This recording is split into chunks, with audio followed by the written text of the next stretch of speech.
जो भी पुण्यात्मा पधारे हैं उन सभी के चरणों में वंदन। एक बात सचमुच में विचारणीय है कि अपने गांव न जाने वाली गाड़ी में बैठे तो गलत जगह पहुंच जाएंगे, समय और शक्ति का भी बिगाड़ होगा। मुक्ति की ओर जाने वाली गाड़ी सत्संग में न बैठकर 84 लाख योनियों में ले जाने वाली गाड़ी में बैठे कुसंग की ओर गए तो सोचो क्या होगा। इसीलिए किसी भी श्रेष्ठ बात को, किसी भी श्रेष्ठ काम को हम लोग कल पर न टालें। अश्रेष्ठ को जरूर कल पर टाल दें, परसों पर टाल दें, पर श्रेष्ठ को कल पर न टालें। काल करे सो आज कर, आज है तेरे हाथ। काल काल तू क्या करे, तेरा काल काल के हाथ। जीवन में बंधन जीवकृत सृष्टि से है, ध्यान देना। जीवन में बंधन ईश्वरकृत दृष्टि से नहीं है।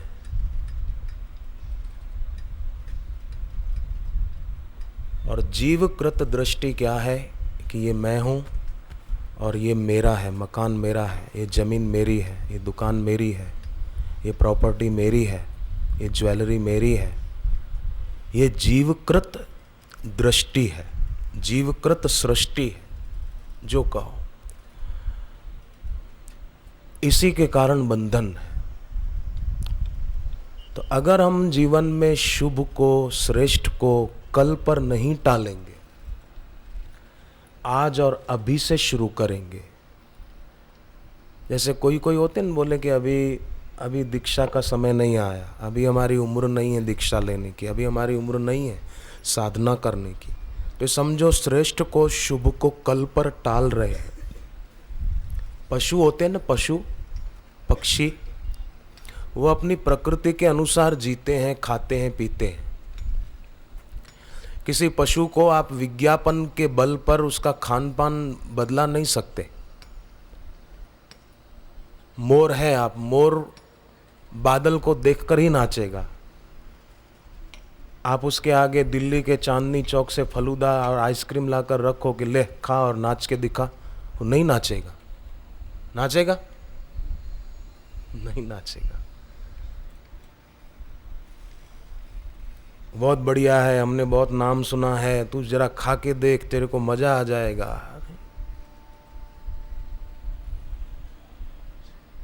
पर मनुष्य एक ऐसा है कि विज्ञापनों से प्रभावित बहुत हो जाता है। ये चीज ले आऊं, अखबार में कोई पढ़ा तो ये तेल ले आऊं सिर में लगाने का, ये अमुक साबुन ले आऊं, ये सर्फ ले आऊं, ये कपड़ा ले आऊं, ये गाड़ी ले आऊं, ये मोटरसाइकिल ले आऊं, ये मोबाइल ले आऊं, इसमें इनकमिंग फ्री है, आउटगोइंग फ्री है। एक बात ध्यान रखना, कोई भी अपना घाटा करके आपको फायदा नहीं दे सकता। चाहे कितना ही बोर्ड लगा दे इनकमिंग फ्री और आउटगोइंग फ्री, कोई भी आदमी अपनी जेब खाली नहीं करना चाहता। तो पशु विज्ञापन के प्रभाव में नहीं आते और मनुष्य विज्ञापन के प्रभाव में आ जाते हैं और अपनी जेब खाली कर देते हैं। इसलिए जरा सोचें, जरा विचार करें। जीवन में व्यक्ति जिन विचारों से आंदोलित होता है ना, उसका व्यक्तित्व वैसा ही निर्मित हो जाता है। इसलिए खूब दूसरों की परीक्षा लेना आसान है, कभी अपनी परीक्षा भी लेनी चाहिए। हम कहाँ पहुँचे हैं, हमारे जीवन में कैसे विचार चल रहे हैं, ये भी जरूरी है। लोग दूसरों की परीक्षा लेते बहुत, ये ऐसा कर रहा है, ये ऐसा है, ये ऐसा। अपनी भी परीक्षा करनी चाहिए। हम कहाँ पहुँचे हैं, हम कितने अंश में अपने गुरु के सिद्धांतों का अनुसरण कर रहे हैं, हम कितने अंश में शास्त्र की आज्ञा को पाल रहे हैं, हमने कितने अंश में महाजनों ये न गतस पंथा किया है, ये देखना चाहिए, अपनी परीक्षा करनी चाहिए। तो अशुद्ध विचार वो व्यक्ति को बाहर ले जाते हैं और शुद्ध विचार व्यक्ति को भीतर ले जाते हैं। अशुद्ध विचार बहिर्गामी है और अधोगामी है, और शुद्ध विचार, शुभ विचार वो अंतर्गामी है और ऊर्ध्वगामी है। मर्जी इंसान की है, अधोगामी हो, बहिर्गामी हो, ऊर्ध्वगामी हो, अंतर्गामी हो, ये मर्जी इंसान की है। भगवान ने स्वतंत्रता दी है, शक्ति दी है, निर्णय आपके हाथ में है।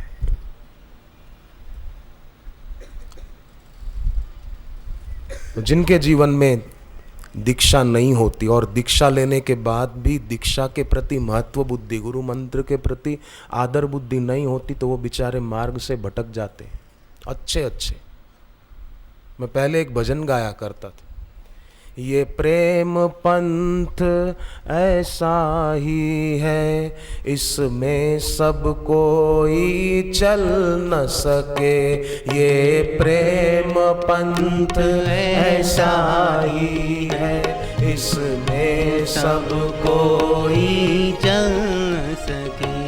जो भोग सुखों का त्यागी है, जो भोग सुखों का त्यागी है, जिसके मन में संसारिक भोग सुख के प्रति आकर्षण नहीं है, जो भोग सुखों का त्यागी है, जो भोग सुखों का त्यागी है, प्रभुता से पूर्ण विरागी है, प्रभुता से विरागी। आजकल लोग प्रभु से विरागी हो जाते हैं, पर भक्त वो होता है जो प्रभुता से विरागी होता है। सहजोबाई कहती थी, प्रभुता को सब चाहत है, प्रभु को चाहे नहीं। प्रभुता सब चाहते हैं, बड़प्पन सब चाहते हैं, प्रभु नहीं चाहते।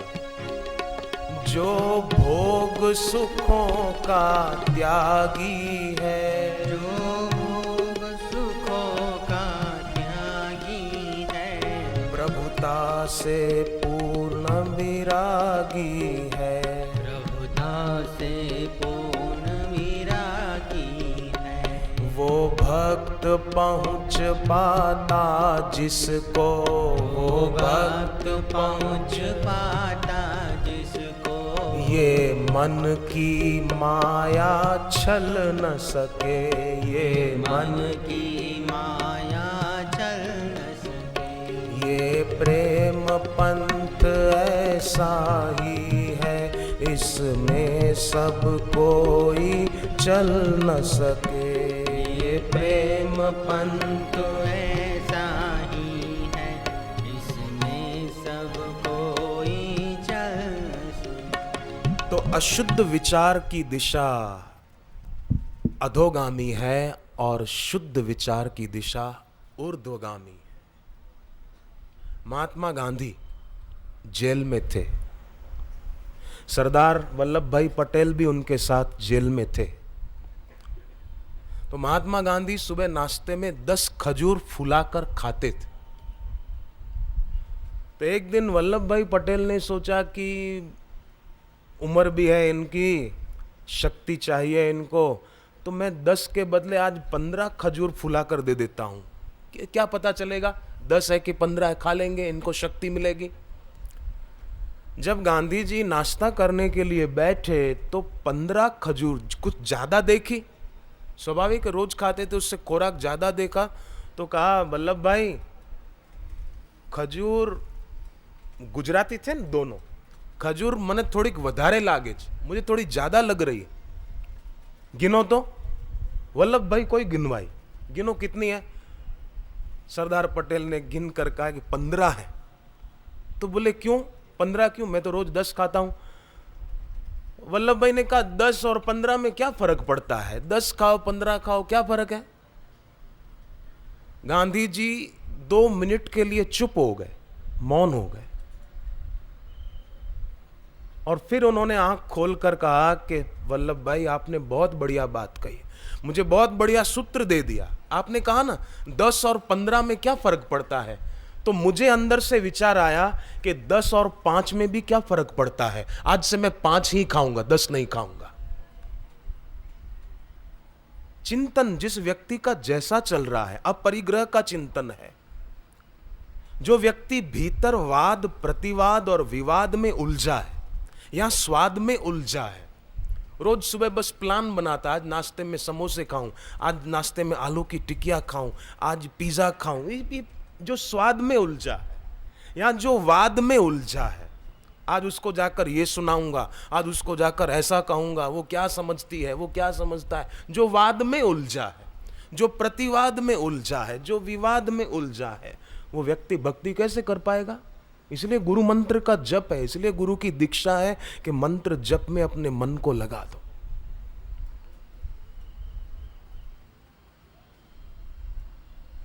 फिर देखें जीवन की दिशा कैसी ऊर्ध्वगामी होती है, कैसा सत्व प्रधान जीवन होता है।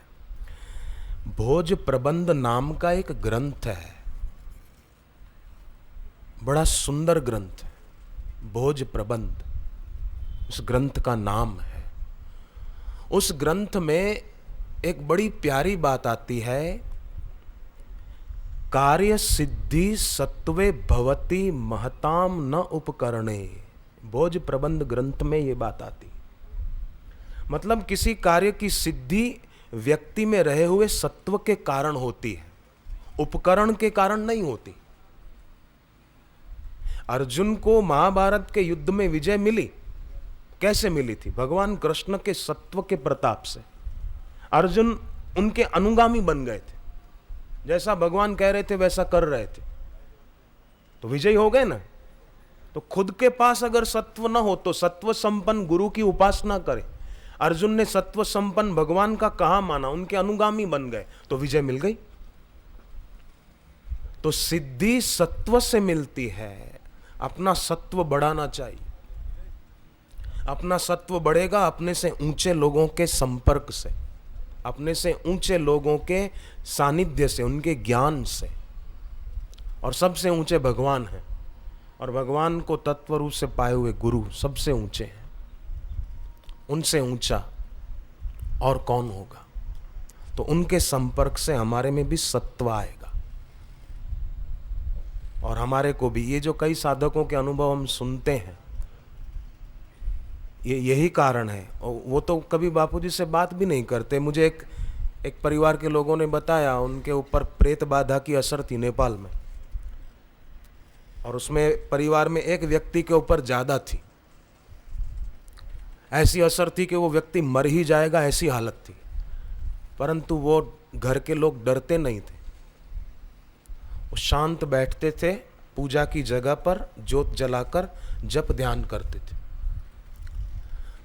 योग वशिष्ठ महारामायण के पहले भाग में एक बात आती है कि वशिष्ठ जी राम जी को बताते, करकटी राक्षसी थी, उसने तपस्या की, ब्रह्मा जी प्रकट हुए, और ब्रह्मा जी ने उसको कहा कि तू उनको ही खाना जो तमस प्रधान है, मूढ़ हैं, आसुरी वृत्ति के हैं।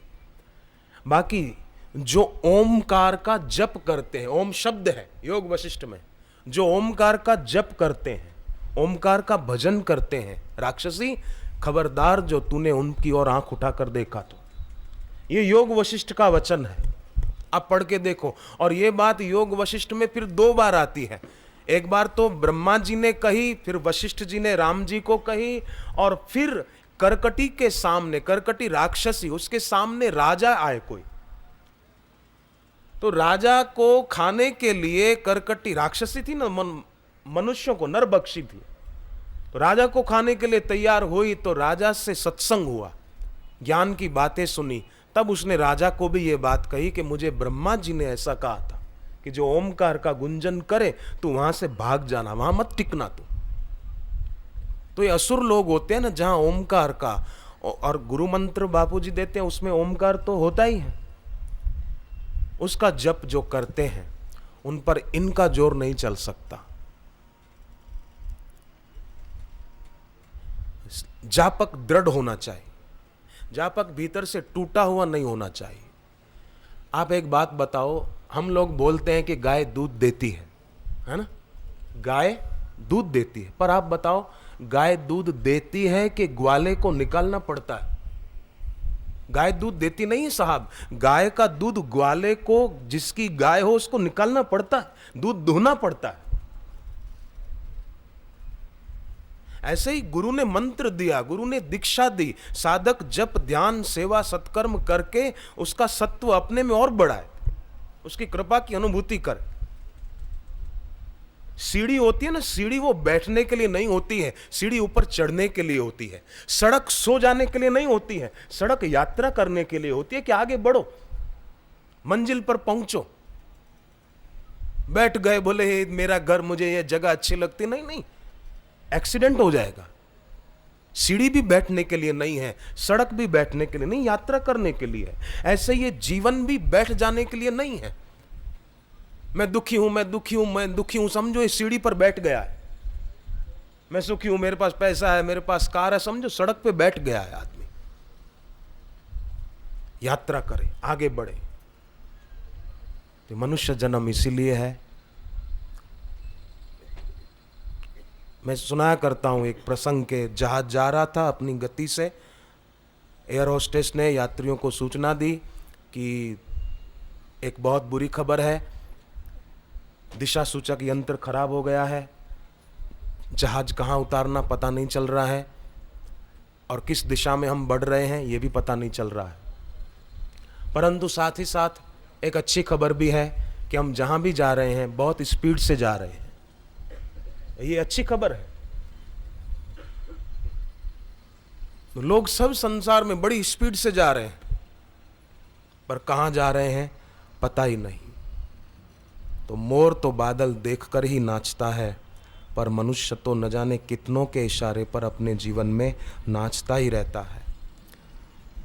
तो सावधान, मृत्यु आ जाए उसके पहले, मौत हमारे शरीर पर हावी हो जाए उसके पहले, हम सभी को, मानव मात्र को निर्णायक रूप से यह सिद्ध करना होगा कि मृत्यु ही हमारा भाग्य नहीं था। हमारे नसीब में केवल मृत्यु नहीं थी, अमरता का अनुभव हमारे जीवन में था और हम कर सकते थे। ऐसा न हो कि मौत पकड़े और हम अनुभूति बिना ही इस दुनिया से चले जाएं। मौत आए और उसके पहले हम वो अनुभव करें जो बापूजी हमें कराना चाहते हैं। मृत्यु आए उसके पहले हम वहां पहुंचे जहां गुरुदेव हमको देखना चाहते हैं। ये सत्संग का अवसर गुरुदेव इसलिए प्रदान करते हैं कि इस बहाने हम उधर पहुंचे, हम यात्रा शुरू कर दें। गंगा का जल है ना, गंगा जी का जल बड़ा निर्मल है, परंतु गुरु का दिल निर्मल होने के साथ साथ कोमल भी है। जैसे भगवान का दिल कोमल है, कोमल चित्त अति दीन दयाला, ऐसे ही गुरु का दिल भी बड़ा कोमल होता है।